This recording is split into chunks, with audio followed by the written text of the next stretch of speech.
नमस्कार।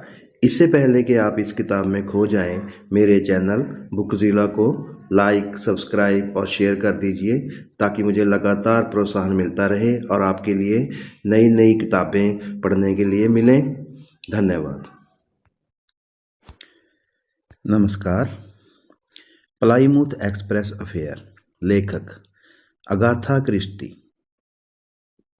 The little grey cells, जिसे अक्सर महान जासूस हरक्यूल पोयरोट द्वारा संदर्भित किया जाता है, निश्चित रूप से एक असाधारण प्रतिभाशाली लेखक द्वारा इस पेचीदा रहस्य कहानी में उनके बढ़िया काम में मिलता है।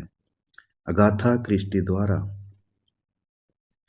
Alex Simpson RNA Newton Abbot के एक प्लेटफॉर्म से प्लाईमाउथ एक्सप्रेस के प्रथम श्रेणी के डिब्बे में कदम रखा। एक कुली एक भारी सूटकेस लेकर उसका पीछा कर रहा था। वह उसे रैक तक घुमाने ही वाला था, लेकिन युवा नाविक ने उसे रोक दिया। नहीं, इसे सीट पर छोड़ दो, मैं इसे बाद में लगाऊंगा। आप यहाँ हैं। धन्यवाद महोदय, कुली उदारता से इतला दे दी। वापस ले लिया। दरवाजे खटखटाए। एक स्टेंटोरियन आवाज चिल्लाया, केबल प्लाईमाउथ टॉरके के लिए बदलें। प्लाईमाउथ अगला पड़ाव। तभी एक सीटी आई और ट्रेन धीरे धीरे स्टेशन से बाहर निकल गई। लेफ्टिनेंट सिम्पसन के पास गाड़ी थी। दिसंबर की हवा सर्द थी और उसने खिड़की खींच ली। फिर उसने अस्पष्ट रूप से सूंघा और मुंह फेर लिया। वहां क्या गंध थी! उसे उस समय अस्पताल में और उसके पैर के ऑपरेशन की याद दिला दी। हाँ, क्लोरोफॉर्म, बस इतना ही था। उसने खिड़की को फिर से नीचे जाने दिया, अपनी सीट को एक सीट में बदल दिया और उसकी पीठ को इंजन में बदल दिया। उसने अपनी जेब से एक पाइप निकाला और उसे जला दिया। थोड़ी देर के लिए वह निष्क्रिय बैठा रहा, रात में बाहर देखता रहा और धूम्रपान करता रहा। अंत में उसने खुद को जगाया और सूटकेस खोलकर कुछ कागजात और पत्रिकाएं निकाली। फिर सूटकेस को फिर से बंद कर दिया और उसे विपरीत सीट के नीचे धकेलने का प्रयास किया, बिना सफलता के।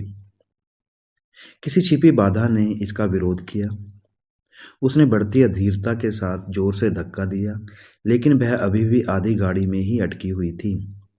शैतान अंदर क्यों नहीं जाएगा, वह बुदबुदाया और उसे पूरी तरह से बाहर निकालते हुए वह नीचे झुक गया और सीट के नीचे झांका। एक क्षण के बाद रात में रोने की आवाज़ सुनाई दी और संचार कॉर्ड के अनिवार्य झटके के आज्ञाकारिता में महान ट्रेन अनिच्छा से रुक गई। सोमली पोयरोट ने कहा, मुझे पता है आपको प्लाईमाउथ एक्सप्रेस के इस रहस्य में गहरी दिलचस्पी है। इसे पढ़ें। मैंने वह नोट उठाया जो उसने टेबल पर मेरे पास घुमाया था। यह शॉर्ट और बिंदु तक था। श्रीमान, यदि आप मुझे अपनी सुविधाजनक जल्द से जल्द बुलाएंगे तो मैं बाध्य हो जाऊंगा। आपका विश्वासी एबेनेज़र हॉलिडे। मेरे दिमाग में यह संबंध स्पष्ट नहीं था और मैंने पोयरोट से में पूछताछ की। जवाब के लिए उसने अखबार उठाया और जोर से पढ़ा। कल रात एक सनसनीखेज खोज की गई थी। प्लाईमाउथ लौट रहे एक युवा नौसैनिक अधिकारी को अपने डिब्बे की सीट के नीचे एक महिला का शव मिला, जो दिल में छुरा घोंपा हुआ था। अधिकारी ने तुरंत संचार कॉर्ड खींच लिया और ट्रेन को एक ठहराव पर लाया गया। करीब 30 साल की और बड़े कपड़े पहनने वाली महिला की अभी तक पहचान नहीं हो पाई और बाद में हमारे पास यह है। प्लाईमाउथ एक्सप्रेस में मृत पाई गई महिला की पहचान माननीय श्रीमती रूपर्ट कैरिंगटन के रूप में की गई। अब तुम देखो मेरे दोस्त, या यदि आप नहीं करते हैं तो मैं इसे जोड़ दूंगा। श्रीमती रूपर्ट कैरिंगटन अपनी शादी से पहले अमेरिका के स्टील किंग बूढ़े आदमी हॉलिडे की बेटी फ्लॉसी हॉलिडे थी और उसने तुम्हारे लिए भेजा है उत्कृष्ट। मैंने अतीत में उसकी थोड़ी सी सेवा की थी, वाहक बंधनों का मामला। और एक बार जब मैं एक शाही यात्रा के लिए पेरिस में था तो मैंने मैडेमोसेले फ्लॉसी को इशारा किया था। ला जोली पेटिट पेंशनर, उसके पास जॉली डॉट भी थी। इससे परेशानी हुई। उसने लगभग एक बुरा मामला बनाया। कैसे थी कि एक निश्चित काउंटे का ला रोशेफोर उन बियन मोवाइस सुजेट, एक खराब टोपी जैसा कि आप कहेंगे, एक साहसी शुद्ध और सरल जो एक रोमांटिक युवा लड़की से अपील करना जानता था। गनीमत रही कि समय रहते उसके पिता को इसकी भनक लग गई। वह उसे जल्दबाजी में वापस अमेरिका ले गया। मैंने कुछ साल बाद उसकी शादी के बारे में सुना, लेकिन मैं उसके पति के बारे में कुछ नहीं जानता। मैंने कहा, माननीय रूपर्ट कैरिंगटन कोई सुंदरता नहीं है सभी खातों से। वह मैदान पर अपने पैसे से बाहर अच्छी तरह से चल रहा था और मुझे कल्पना करनी चाहिए कि बूढ़े आदमी हॉलिडे के डॉलर समय के साथ आए। मुझे कहना चाहिए कि एक अच्छे दिखने वाले, अच्छे व्यवहार वाले, पूरी तरह से बेईमान युवा बदमाश के लिए उसके लिए मैच खोजना मुश्किल होगा। आह, बेचारी छोटी औरत, एले नेस्ट पास बियॉन टोम्बी। मुझे लगता है कि उसने तुरंत यह स्पष्ट कर दिया कि यह उसका पैसा था, ना कि जिसने उसे आकर्षित किया था। मेरा मानना है कि वे लगभग एक ही बार में अलग हो गए। मैंने हाल ही में अफवाहें सुनी हैं कि एक निश्चित कानूनी अलगाव होना था। ओल्ड मैन हॉलिडे कोई मूर्ख नहीं है। वह उसके पास पैसे को बहुत कसकर बांधता था। मुझ में कहने की हिम्मत है। वैसे भी मैं एक तथ्य के रूप में जानता हूँ कि माननीय रूपर्ट को अत्यंत कठोर कहा जाता है। आह हा, मैं आश्चर्यचकित हूँ। आपको आश्चर्य है क्या? मेरे दोस्त, मेरे अच्छे दोस्त, मेरे गले से इस तरह मत कूदो। आप रुचि रखते हैं, मैं देखता हूँ। मान लीजिए आप मिस्टर हॉलिडे को देखने के लिए मेरे साथ हैं। कोने में एक टैक्सी स्टैंड है। अमेरिकी मैग्नेट द्वारा किराए पर लिए गए पार्क लेन में शानदार घर में हमें घुमाने के लिए बहुत ही कुछ मिनट पर्याप्त थे। हमें पुस्तकालय में दिखाया गया था और लगभग तुरंत ही हम एक बड़े मोटे आदमी से जुड़ गए थे जिसमें भेदी आंखें और एक आक्रामक ठुड्डी थी। एम पोयरोट, श्री हॉलिडे ने कहा, मुझे लगता है कि मुझे आपको यह बताने की जरूरत नहीं है कि मैं आपके लिए क्या करना चाहता हूँ या क्या चाहता हूँ। आपने अखबार पढ़े हैं और मैं कभी भी अपने पैरों के नीचे घास उगने देने वाला नहीं हूँ। मैंने सुना है आप लंदन में थे और मुझे याद आया कि आपने उन बंधनों पर जो अच्छा काम किया था, एक नाम कभी मत भूलना। मेरे पास स्कॉटलैंड यार्ड का चैन है, लेकिन मेरा अपना आदमी भी होगा। पैसा कोई वस्तु नहीं। सभी डॉलर मेरी छोटी लड़की के लिए बनाए गए थे और अब वह चली गई है। मैं अपना आखिरी प्रतिशत उस शापित बदमाश को पकड़ने के लिए खर्च करूंगा जिसने इसे किया था। देखो, इसलिए माल पहुंचाना आपके ऊपर है। पोयरोट झुक गया। मैं स्वीकार करता हूँ महाशय, और अधिक स्वेच्छा से कि मैंने आपकी बेटी को कई बार पेरिस में देखा और अब मैं आपसे प्लाईमाउथ की उनकी यात्रा की परिस्थितियाँ और मामले से संबंधित किसी भी अन्य विवरण के बारे में बताने के लिए कहूँगी। ठीक है, शुरू करने के लिए, हॉलिडे ने जवाब दिया। वह प्लाईमाउथ नहीं जा रही थी। वह डचेस ऑफ स्वानसी के एवोनमीड कोर्ट में एक हाउस पार्टी में शामिल होने जा रही थी। वह पॉन्डिंगटन से 12-14 तक लंदन से निकल गई। 2:50 पर ब्रिस्टन, जहां उसे बदलना पड़ा, पहुंची। प्रिंसिपल प्लाईमाउथ जाहिर है वेस्टरी के माध्यम से चलते हैं और ब्रिस्टल के पास बिल्कुल नहीं जाते हैं। 12-14 ब्रिस्टल के लिए एक नॉन स्टॉप दौड़ता है। बाद में वेस्टर्न टाउनटन एक्सप्रेस और न्यूटन अबॉट में रुकता है। मेरी बेटी अपनी गाड़ी में अकेली यात्रा करती थी, जो ब्रिस्टल तक आरक्षित थी। उसकी नौकरानी अगले कोच में तीसरी श्रेणी में की गाड़ी में थी।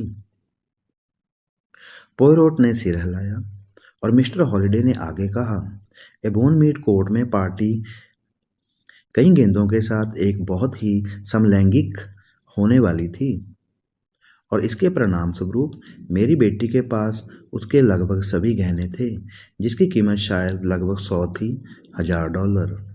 अनपल पोयरोट ने बाधित किया, जवाहरातों का प्रभाव किसके पास था, आपकी बेटी या नौकरानी? मेरी बेटी ने हमेशा उन्हें एक छोटे से नीले मोरक्को के मामले में ले जाकर खुद ही संभाल लिया। जारी रखें महाशय। ब्रिस्टल में नौकरानी जेन मेसन ने अपनी मालकिन के ड्रेसिंग बैग और लपेटे जो उसके साथ थे और फ्लॉसी के डिब्बे के दरवाजे पर आए। उसे बहुत आश्चर्य हुआ। मेरी बेटी ने उससे कहा कि वह ब्रिस्टल में नहीं निकल रही है, बल्कि आगे बढ़ रही है। उसने मेमन को सामान बाहर निकालने और क्लॉक रूम में रखने का निर्देश दिया। वह जलपान कक्ष में चाय पी रही थी, लेकिन उसे स्टेशन पर अपनी मालकिन की प्रतीक्षा करनी थी, जो दोपहर के समय अब ट्रेन से ब्रिस्टल लौटेगी। नौकरानी हालांकि बहुत चकित थी। उसने जैसा कहा गया था वैसा ही किया। उसने अलमारी में सामान रखा और चाय पी, लेकिन अब ट्रेन आ गई और उसकी मालकिन दिखाई नहीं दी। आखिरी ट्रेन के आने के बाद वह अपना सामान वहीं छोड़ गई और रात के लिए स्टेशन के पास एक होटल में चली गई। आज सुबह उसने त्रासदी के बारे में पढ़ा। क्या आपकी बेटी की अचानक योजना में बदलाव का कोई हिसाब नहीं है? ठीक है, यह है ब्रिस्टल में जैन मेसन के अनुसार फ्लॉसी अब अपनी गाड़ी में अकेली नहीं थी। उसमें एक आदमी था जो आगे की खिड़की से बाहर देख रहा था, ताकि वह उसका चेहरा ना देख सके। ट्रेन एक गलियारा था। बिल्कुल हाँ, गलियारा किस तरफ था?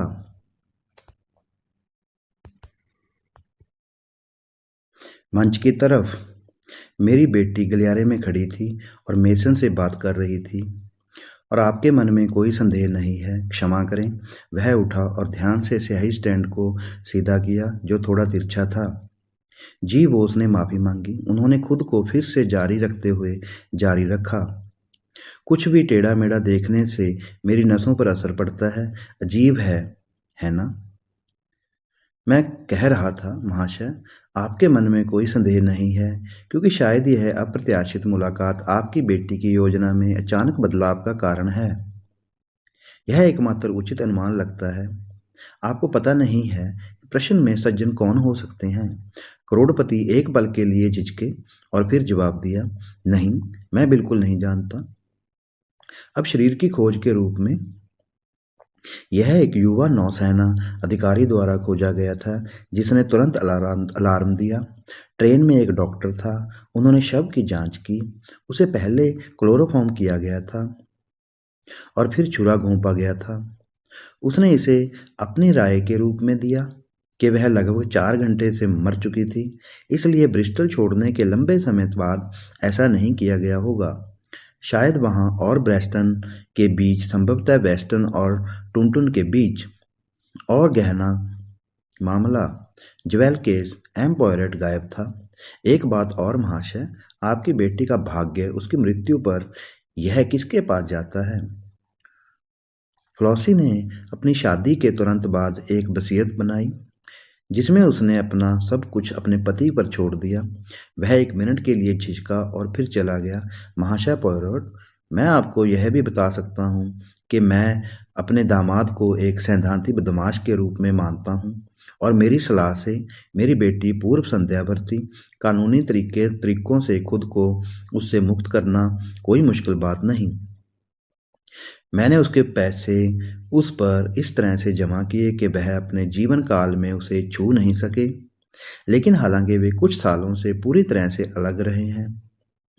उसने खुले घोटाले का सामना करने के बजाय अक्सर पैसे की मांग को स्वीकार कर लिया है। हालांकि मैं इसे समाप्त करने के लिए दृढ़ था और अंत में फ्लॉसी सहमत हो गया और मेरे वकीलों को कार्रवाई करने का निर्देश दिया गया। और महाशय कैरिंगटन कहाँ है? शहर में। मेरा मानना है कि वह कल देश में दूर थे, लेकिन वह कल रात लौट आए। पोरोट ने थोड़ी देर विचार किया, फिर उसने कहा, मुझे लगता है कि बस इतना ही है महाशय। आप नौकरानी जेन मैसन को देखना चाहोगे? यदि आप कृपा करके। हॉलिडे ने घंटी बजाई और फुटमैन को एक छोटा आदेश दिया। कुछ मिनट बाद जेन मैसन ने कमरे में प्रवेश किया और एक सम्मानजनक कठोर विशेषताओं वाली महिला त्रासदी के सामने उतनी ही भयभीत भावहीन थी जितनी के केवल एक अच्छा नौकर हो सकता है। आप मुझे कुछ प्रश्न पूछने की अनुमति देंगे? तुम्हारी मालकिन, वह कल सुबह शुरू होने से पहले हमेशा की तरह थी, उत्साहित या हड़बड़ाई नहीं। ओह नहीं सर, लेकिन ब्रिस्टन में वह काफ़ी अलग थी। हाँ सर। नियमित रूप से परेशान, इतनी घबराई हुई कि उसे पता ही नहीं चला कि वह क्या कर रही है। उसने वास्तव में क्या कहा? ठीक है सर, जितना करीब मुझे याद है उसने कहा, मेसन, मुझे अपनी योजनाओं को बदलना होगा। कुछ हुआ है, मेरा मतलब है मैं यहाँ से बाहर नहीं निकल रहा हूँ, मुझे चलते रहना होगा। सामान बाहर निकालो और क्लॉक रूम में रख दो, फिर चाय पी लो और स्टेशन पर मेरी प्रतीक्षा करो। आपके लिए यहाँ रुको महोदय? मैंने पूछा। हाँ हाँ, स्टेशन मत छोड़ो, मैं बाद की ट्रेन से लौटूंगा, मुझे नहीं पता कब, यह बहुत देर तक नहीं हो सकता है। बहुत अच्छा महोदय, मैं कहता हूँ, यह सवाल पूछने की मेरी जगह नहीं थी, लेकिन मुझे यह बहुत अजीब लगा। यह तुम्हारी मालकिन के विपरीत था। उसके बिल्कुल विपरीत सर। आपको क्या लगा? ठीक है सर, मुझे लगा कि यह गाड़ी में बैठे सज्जन के साथ करना है। उसने उससे बात नहीं की, लेकिन वह एक या दो बार मुड़ी, जैसे कि उससे पूछ रही हो कि क्या वह सही कर रही है। लेकिन आपने सज्जन का चेहरा नहीं देखा? नहीं साहब, वह हर समय मेरी ओर पीठ करके खड़ा रहा। क्या आप उसका बिल्कुल वर्णन कर सकते हैं? उसके पास एक हल्का फोन ओवरकोट और एक यात्रा टोपी थी। वह लंबा और पतला था जैसे, और उसके सिर पर पिछला भाग काला था। आप उसे नहीं जानते थे? ओह नहीं, मुझे ऐसा नहीं लगता सर। यह आपका गुरु नहीं था मिस्टर कैरिंगटन, किसी भी तरह से? मेसन बल्कि चौंका। ओह, मुझे ऐसा नहीं लगता सर। लेकिन आप निश्चित नहीं हैं? यह मास्टर के निर्माण के बारे में था श्रीमान, लेकिन मैंने कभी नहीं सोचा था कि यह वह है। हमने उसे शायद ही कभी देखा हो। मैं यह नहीं कह सकता था कि यह वह नहीं था। पोयरोट ने कालीन से एक पिन उठाई और उस पर बुरी तरह से डूब गया। फिर उसने जारी रखा, क्या यह संभव होगा कि वह आदमी आपके गाड़ी तक पहुंचने से पहले ब्रिस्टल में ट्रेन में प्रवेश कर चुका होगा? मेसन माना। हाँ सर, मुझे लगता है कि ऐसा होगा। मेरे डिब्बे में बहुत भीड़ थी और मेरे बाहर निकलने में कुछ मिनट थे, और फिर मंच पर बहुत बड़ी भीड़ थी और इससे मुझे भी देरी हुई। लेकिन उस तरह से मालकिन से बात करने के लिए उसके पास केवल 1 या 2 मिनट का समय होता। मैंने यह मान लिया कि वह गलियारे के साथ आएगा। यह अधिक संभावना है, निश्चित रूप से। वह रुक गया, फिर भी भौंक रहा था। आप जानते हैं कि मालकिन ने कैसे कपड़े पहने थे सर? कागजात कुछ विवरण देते हैं, लेकिन मैं चाहूँगा कि आप उनकी पुष्टि करें। उसने एक सफ़ेद फॉक्स पर टोक, एक सफ़ेद धब्बेदार घूंघट के साथ और एक नीला फ्रेंच कोट और स्कर्ट पहना हुआ था। नीले रंग की छाया, जिसे वे इलेक्ट्रॉनिक कहते हैं, एच बल्कि 48। हाँ, हॉलिडे ने टिप्पणी की। इंस्पेक्टर जैप उम्मीद कर रहे हैं कि इससे हमें उस जगह को ठीक करने में मदद मिल सकती है जहां अपराध हुआ था। जिसने भी उसे देखा वह उसे याद करेगा। परिशुद्धता। धन्यवाद मैडमसेल। नौकरानी कमरे से चली गई। कुआं। पॉयरोट तेजी से उठा। मैं यहाँ बस इतना ही कर सकता हूँ। महाशय को छोड़ कर के मैं आपको सब कुछ बताने के लिए कहूँगा, लेकिन सब कुछ मैंने ऐसा किया है। तुम निश्चिंत हो? बिल्कुल। फिर कहने के लिए और कुछ नहीं है। मुझे केस को खारिज कर देना चाहिए। क्यों? क्योंकि तुम मेरे साथ स्पष्ट नहीं थे। मैं आपको विश्वास दिलाता हूँ, नहीं, आप कुछ वापस रख रहे हैं। एक पल का विराम था और फिर हॉलिडे ने अपनी जेब से एक कागज निकाला और मेरे दोस्त को सौंप दिया। मुझे लगता है कि आप यही चाहते हैं महाशय पॉयरोट। हालांकि आप इसके बारे में कैसे जानते हैं? यह मेरी बकरी को काफ़ी हद तक मिलता है। पॉयरोट मुस्कुराया और कागज खोल दिया। यह पतली ढलान वाली लिखावट में लिखा गया पत्र था। पॉयरोट ने इसे जोर से पढ़ा। चेरे मैडम, यह अनंत खुशी के साथ है कि मैं आपके फिर से मिलने की खुशी की प्रतीक्षा कर रहा हूँ। मेरे पत्र के आपसे आपके इतने मिलनसार उत्तर के बाद मैं शायद ही अपनी दीनता को रोक सकता हूँ। मैं पेरिस के उन दिनों को कभी नहीं भूल पाया। यह सबसे क्रूर है कि आपको कल लंदन छोड़ देना चाहिए।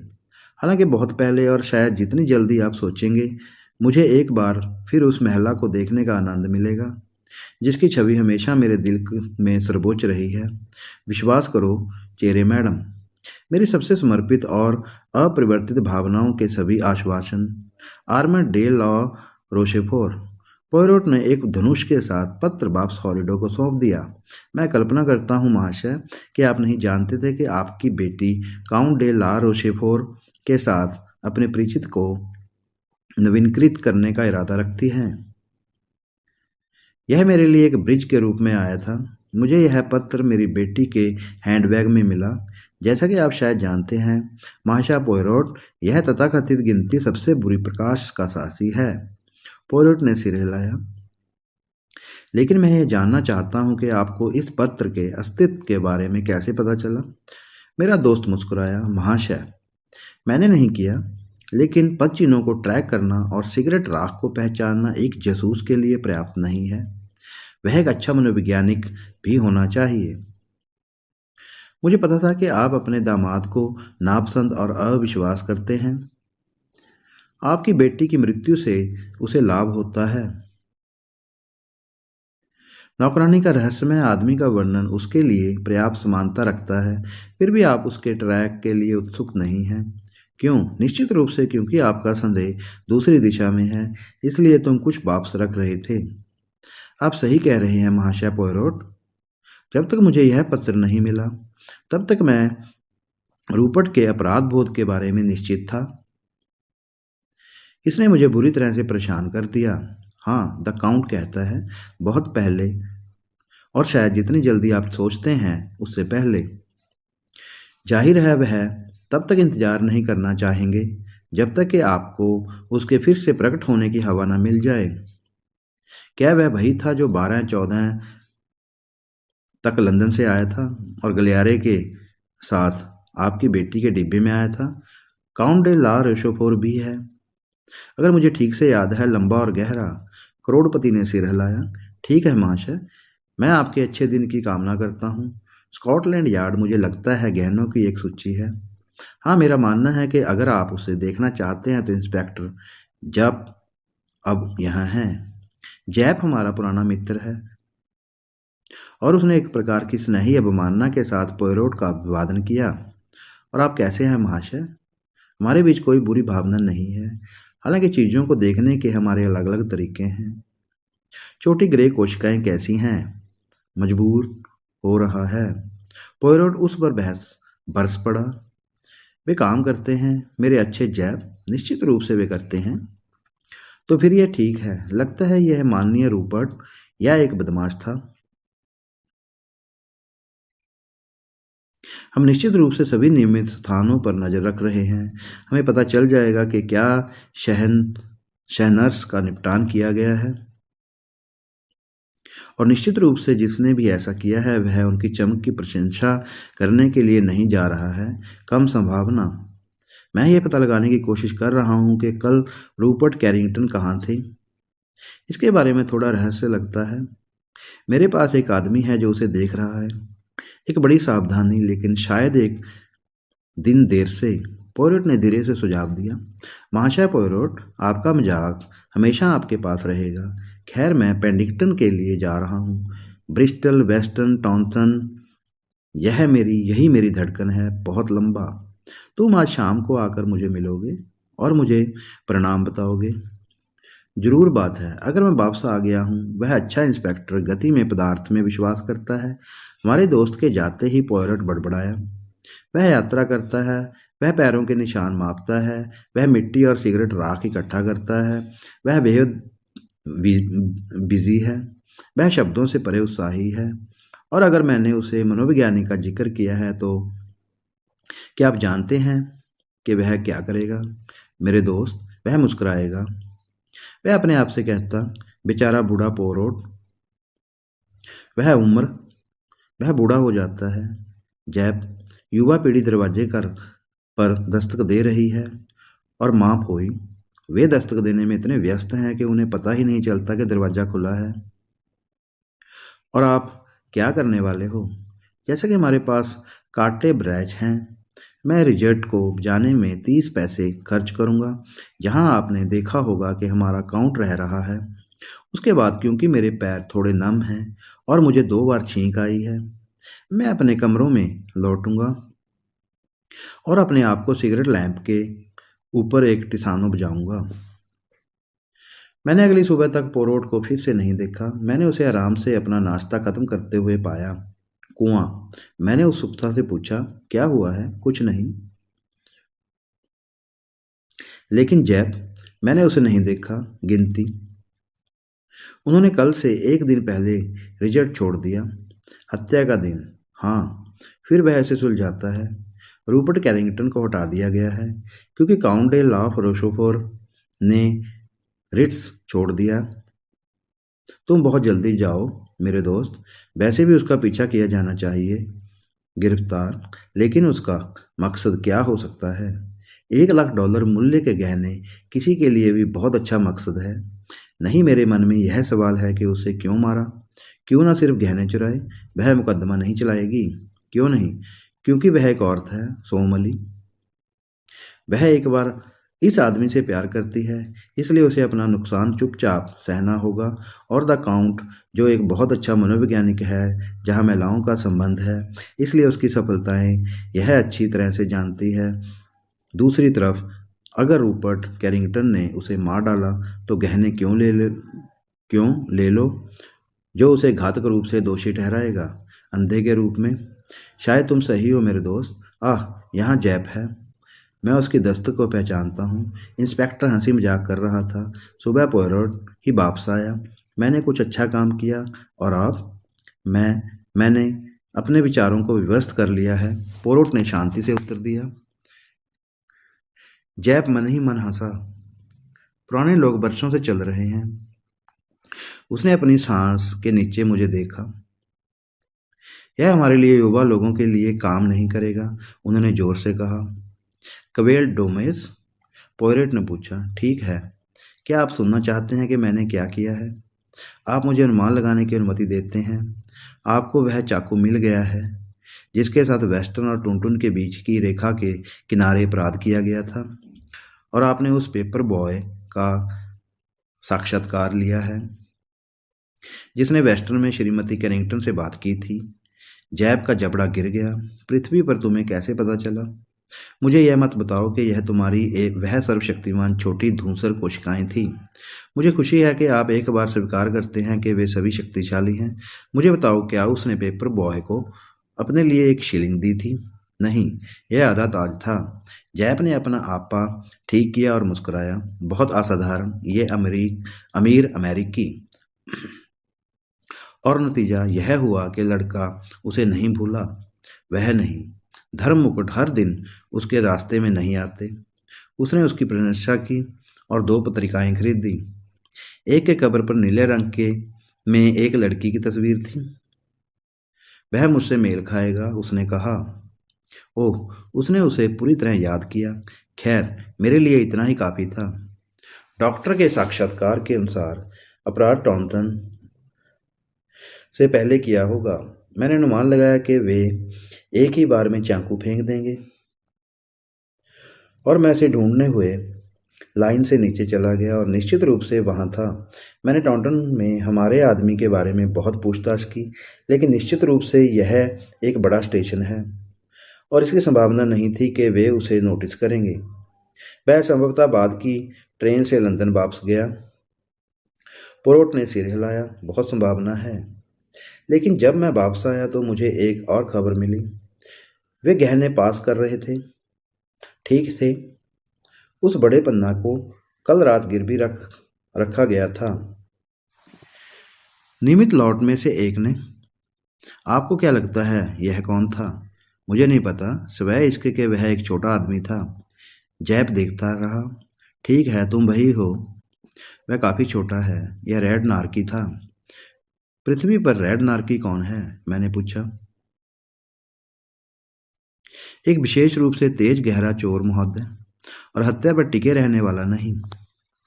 आमतौर पर एक महिला के साथ काम करता है, ग्रेसी किड, लेकिन वह इस बार इसमें नहीं दिख रही है जब तक कि वह बाकी स्वैब के साथ हॉलैंड के लिए रवाना ना हो जाए। आपने नार्की को गिरफ्तार कर लिया है? जरूर, लेकिन ध्यान रहे यह वही दूसरा आदमी है जिसे हम चाहते हैं।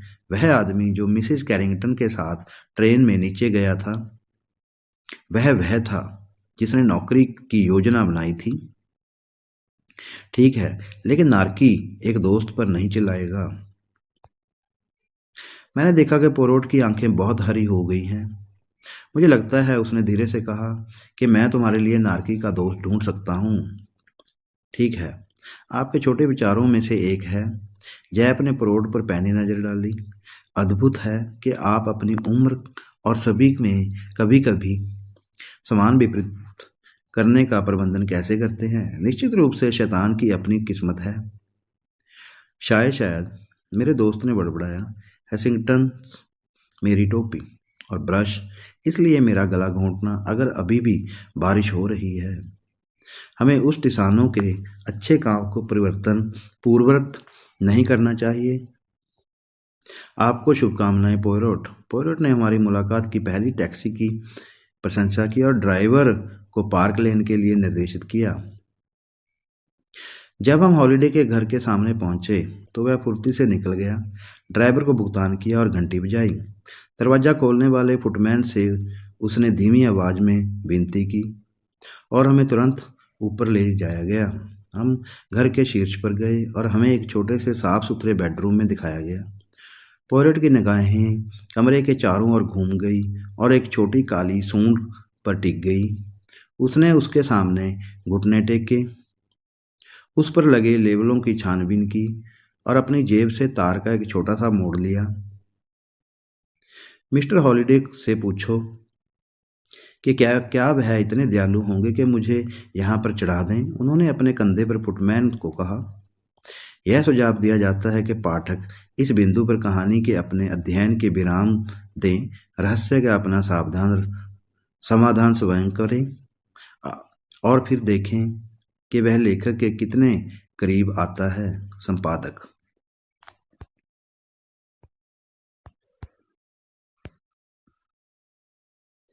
वह आदमी चला गया और पोयरोट ने अपने अभ्यास वाले हाथ से धीरे से सूंड के ताले को सहलाया। कुछ ही मिनटों में ताला दे दिया और उसने सूंड का ढक्कन उठाया। वह तेजी से उसमें रखे कपड़ों के बीच अफरा तफरी करने लगा और उन्हें फर्श पर फेंक दिया। सीढ़ियों पर एक भारी कदम था और हॉलिडे ने कमरे में प्रवेश किया। तुम यहाँ क्या कर रहे हो? उसने मांग की। घूर रहा था। मैं देख रहा था महाशय, इसके लिए। पोयरोट ने ट्रंक के चमकीले नीले रंग का एक कोट और स्कर्ट और सफ़ेद लोमड़ी फर का एक छोटा टोक वापस ले लिया। तुम मेरी सूंड के साथ क्या कर रहे हो? मैंने मुड़कर देखा कि नौकरानी जेन मैसन अभी अभी कमरे में आई थी। यदि आप दरवाज़ा बंद करेंगे हेसिंगटन। धन्यवाद। हाँ, और इसके खिलाफ अपनी पीठ के साथ खड़े हो जाओ। अब मिस्टर हॉलिडे मैं आपको ग्रेस किड से मिलवाता हूँ, अन्यथा जेन मैसन, जो जल्दी ही जैप के अनुरक्षण के तहत अपने साथी रेड नार्की के साथ फिर से जुड़ेंगे। यह सबसे सरल था। पोयरोट ने एक पदावत हाथ लहराया, फिर खुद को अपने अधिक केवियार में मदद की। ऐसा नहीं है कि हर दिन कोई करोड़पति के साथ लंच करता है। यह नौकरानी की जिद थी कि उसकी मालकिन ने जो कपड़े पहने थे उसने सबसे पहले मुझे मारा। वह इतनी चिंतित क्यों थी कि हमारा ध्यान उन पर केंद्रित होना चाहिए। मैंने प्रतिबिंबित किया कि ब्रिस्टन में गाड़ी में रहस्यमय आदमी के लिए हमारे पास केवल नौकरानी का शब्द था। जहाँ तक डॉक्टर ने साक्ष्य की बात है, श्रीमती कैरिंगटन की ब्रिस्टल पहुँचने से पहले आसानी से हत्या कर दी गई होगी, लेकिन अगर ऐसा है तो नौकरानी को सहयोगी होना चाहिए, और अगर वह एक सहयोगी होती तो वह नहीं चाहती कि यह बात केवल उसके सबूतों पर टिकी हो। श्रीमती कैरिंगटन ने जो कपड़े पहने थे वे आकर्षक प्रकृति के थे। एक नौकरानी के पास आमतौर पर पसंद का एक अच्छा सौदा होता है कि उसकी मालकिन क्या पहनेगी। अब अगर ब्रिस्टल के बाद किसी ने चमकीले नीले कोट और स्कर्ट और एक फर टोके के में एक महिला को देखा तो वह शपथ लेने के लिए तैयार होगा कि उसने श्रीमती कैरिंगटन को देखा है। मैंने पुनर्निर्माण करना शुरू कर दिया। नौकरानी खुद को नकली कपड़े मुहैया कराती थी। वह और उसके साथी क्लोरोफॉर्म और श्रीमती कैरिंगटन और लंदन और ब्रिस्टन के बीच चाकू मारते हैं, शायद एक सुरंग का फ़ायदा उठा रहे हैं। उसका शरीर सीट के नीचे लुढ़का हुआ है। नौकरानी उसकी जगह लेती है। बेस्टन में उसे खुद पर ध्यान देना चाहिए। कैसे? पूरी संभावना में एक अखबार लड़के का चयन किया जाएगा। वह उसे एक बड़ी टिप देकर उसे याद रखने का बीमा कराएगी। उसने एक पत्रिका के बारे में एक टिप्पणी करके अपना ध्यान अपनी पोशाक के रंग की ओर आकर्षित किया। बेस्टन छोड़ने के बाद वह उस जगह को चिन्हित करने के लिए चाकू को खिड़की से बाहर फेंकती है जहां संभवतः अपराध हुआ था, और अपने कपड़े बदल देती है या उन पर एक लंबा मैकिंटोश बटन लगाती है। टुन में वह ट्रेन छोड़ देती है और जल्दी से जल्द ब्रिस्टल लौट जाती है, और जहां उसके साथी ने सामान को क्लॉक रूम में विधिवत छोड़ दिया है वह टिकट सौंपता है और खुद लंदन लौट जाता है। वह मंच पर प्रतीक्षा करती है, अपनी भूमिका निभाते हुए रात के लिए एक होटल में जाती है और सुबह शहर लौटती है जैसा उसने कहा था। जब जैब अपने अभियान से लौटा तो उसने मेरे सभी कटौतियों की पुष्टि की। उसने मुझे यह भी बताया कि एक नामी बदमाश गहनों के पास से गुजर रहा था। मुझे पता था कि जो कोई भी होगा वह जैन मैसन द्वारा वर्णित व्यक्ति के बिल्कुल विपरीत होगा। जब मैंने सुना कि यह रेड नार्की थी जो हमेशा ग्रेसी किड के साथ काम करती थी, ठीक है, मुझे पता था कि उसे कहाँ खोजना है और गिनती। जितना अधिक मैंने इसके बारे में सोचा उतना ही मुझे विश्वास हो गया कि उसका इससे कोई लेना देना नहीं है। हत्या का जोखिम उठाने के लिए वह सज्जन अपनी त्वचा की बहुत अधिक सावधानी बरतता है। यह उनके चरित्र के अनुरूप नहीं होगा। ठीक है महाशय पोयरोट, हॉलिडे ने कहा, मैं तुम पर बहुत बड़ा कर्जदार हूँ और दोपहर के भोजन के बाद मैं जो चेक लिखता हूँ वह उसे निपटान के करीब नहीं जाएगा। पोयरोट विनम्रता से मुस्कुराया और मुझसे बड़बड़ाया, अच्छा जैब, उसे आधिकारिक श्रेय मिलेगा। ठीक है, लेकिन हालांकि उसे उसकी ग्रेसी किड मिल गई है, मुझे लगता है कि मुझे ऐसा कि अमरीकी कहते हैं, मुझे उसकी बकरी मिल गई है। धन्यवाद। यह पुस्तक यहीं समाप्त होती है। आपका बहुत बहुत धन्यवाद।